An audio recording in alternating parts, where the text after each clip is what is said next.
Selamat siang teman-teman. Perkenalkan, nama saya Calvin de Victor Tanah Nusa. Saat kali ini saya ingin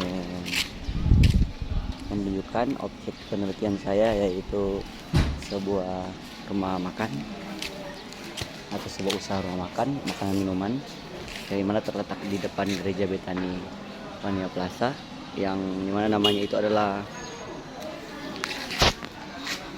Mangkoba. Itu yang menjual tutuan biasa, tutuan kaki bak, tutuan ampas bak, mie ampas bak, mie cakalang, dan mie Brenebon bak. Jadi ini di tempatnya itu di depan lokasi ya. Jadi lokasi usaha ini tempatnya itu sangat strategis, dengan target pasar itu biasanya dari orang-orang yang dari gereja, yang baru keluar dari gereja Betani Wania Plaza. Nah, setelah itu mungkin saya akan menjelaskan lebih rinci untuk poin-poin penjelasan yang diminta untuk pemenuhan tugas saya dalam bentuk presentasi. Terima kasih. Nah, oke, teman-teman, sesuai yang saya bilang tadi, saya akan membantu menjelaskan rincian dari poin-poin yang dimaksudkan untuk pemenuhan tugas. Nah, jadi nama usaha yang saya pilih itu, maksud saya itu nama usaha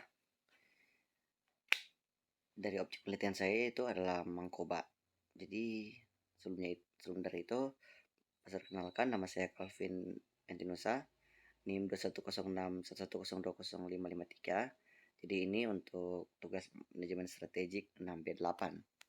Nah, lanjut. Nah, profil perusahaan atau usaha. Nah, profil perusahaan atau usaha, nama usaha ini itu Mangkoba atau destinasi kuliner yang menyajikan hidangan berbasis daging babi untuk memuaskan selera para pelanggan dari komunitas gereja setelah mereka beribadah. Nah, di sini kami dari klien dari usaha tersebut itu bilang kalau kami menawarkan menu yang beragam. Nah, itu termasuk mie Brenebon babi, tinutuan kaki babi, mie cakalang, tinutuan ampas babi, mie ampas bak, dan tinutuan biasa tanpa babi. Nah, tentunya untuk itu memastikan juga ada pilihan yang cocok untuk setiap preferensi dan kebutuhan. Nah, selanjutnya itu analisis lingkungan internal perusahaan. Nah, jadi ada terdapat 2 poin, yaitu yang pertama itu kualitas produk, yang kedua itu adalah pelayanan ramah. Nah, dari kualitas produk ini, klaim dari usaha tersebut itu kami mengutamakan kualitas bahan baku dan proses pengolahan untuk menyajikan hidangan yang lezat dan berkualitas bagi pelanggan kami. Nah, tentunya itu bisa jadi dari bahan bakunya itu, dan juga dari kualitas dagingnya, itu daging babinya. Nah, serta kualitas minyak, kualitas berasnya untuk dibuat bubur, dan serta beberapa bahan-bahan bakunya yang tentunya berkualitas.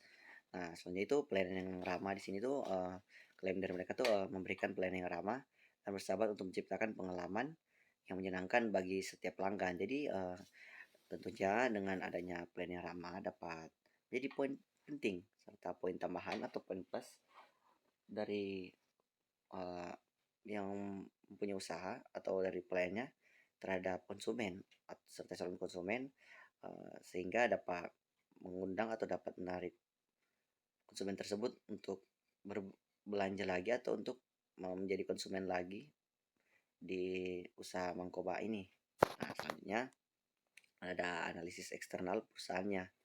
Nah, di dalam analisis eksternal perusahaan itu ada 2 poin juga, yaitu ada kebutuhan pasar serta kesadaran akan kesehatan. Nah, dari kebutuhan pasar itu dari komunitas gereja sering mencari tempat makan yang menyajikan hidangan yang sesuai dengan keyakinan dan preferensi mereka. Nah, tentunya preferensi mereka itu ya seperti karena orang Kristen itu biasanya juga selera makannya itu ya bisa berupa babi, daging babi. Ya tentunya mereka itu klaimnya itu siap memenuhi kebutuhan ini dengan menyajikan hidangan daging babi yang lezat dan bervariasi. Kenapa bervariasi? Nah, seperti yang saya bilang tadi, itu ada beberapa macam tuan yang menggunakan babi, serta ada ampas babi, serta mie Brenebon babi. Tentunya itu dapat dikatakan ya sesuai dengan klaim usaha mereka itu menyajikan hidangan daging babi yang lezat dan bervariasi. Nah, selanjutnya ada kesadaran, sorry, maksud saya itu kesadaran akan kesehatan. Nah, tentunya klaim mereka itu menyadari pentingnya kesehatan bagi pelanggan dari komunitas gereja atau orang-orang setelah beribadah dari gereja tersebut. Nah, itu yang seperti di video tadi itu adalah komunitas dari gereja Betani Walia Plaza. Nah, oleh karena itu uh, klaim mereka itu menawarkan opsi hidangan tanpa babi untuk mereka yang memiliki preferensi atau pembatasan diet tertentu. Jadi tentunya bagi kalian yang tentunya lagi diet dan bersama-sama berbarengan dengan teman-teman yang lain yang ingin pergi ke tempat tersebut yang tentunya lagi diet dan tidak ingin makan babi, tentunya ada hidangan lain yaitu tituan biasa yang tidak menggunakan babi, sehingga ya program diet kalian itu dapat berjalan dengan lancar juga tanpa harus mencari tempat makan yang lainnya. Nah, tentunya bukan cuma itu, ada strategi perusahaan. Nah, strategi perusahaan ini kita masuk ini termasuk paling menarik juga karena promosi pasca ibadah. Nah, kami bukan kami. Nah, saya tuh melihat bahwa ada 3 poin juga yang penting dari usaha ini, itu promosi pasca ibadah, melalui diversifikasi, serta komitmen pada kualitas. Nah, dari promosi pasca ibadah itu mereka tuh klaim mereka itu kami akan menawarkan diskon khusus atau promosi pasca ibadah untuk menarik perhatian para anggota gereja setelah mereka selesai beribadah. Nah, menurut verifikasi tersebut tuh berupa kami akan terus mengembangkan menu kami dengan variasi hidangan yang menarik termasuk opsi vegetarian dan hidangan tanpa babi untuk memenuhi selera pelanggan dari berbagai latar belakang. Nah, tentunya yang tiga itu adalah komitmen pada kualitas. Nah, oleh mereka itu kami akan mempertahankan standar tinggi dalam kualitas produk dan pelayanan pelanggan untuk memastikan kepuasan pelanggan yang konsisten. Nah, tanpa terasa waktu kita itu udah bahkan cukup lama juga ya, udah sekitar beberapa menit kita itu udah tiba di penutup. Nah, di bagian penutup ini hanya sedikit overview saja tentang mangkok babi atau hidangan babi, dengan bangga menyajikan hidangan babi yang lezat dan berkualitas tinggi bagi para konsumen yang telah menyelesaikan ibadah mereka. Jadi orang-orang yang setelah beribadah ini dapat uh, pergi ke tempat usaha ini untuk makan, di mana ya tentunya sesuai dengan selera mereka tentunya. Dengan fokus pada kebutuhan dan preferensi pelanggan, yaitu ya makanan yang dihidangkan bersamaan dengan babi tentunya.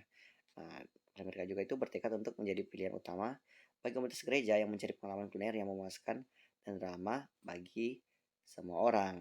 Nah, setelah penutup tadi ya tentunya yang bisa saya sampaikan itu terima kasih kepada NER serta teman-teman sekalian yang telah memperhatikan video presentasi saya, yaitu tentang beberapa poin untuk tugas manajemen strategik tentunya, yang dimana poin-poin ini saya harap dapat berguna untuk teman-teman sekalian supaya kita juga dapat melihat dari beberapa sudut pandang dari sebuah usaha kuliner yang tentunya target pasarnya ya lumayan berbeda dari biasanya. Sekian dari saya, Calvin Victor Nusa. Terima kasih.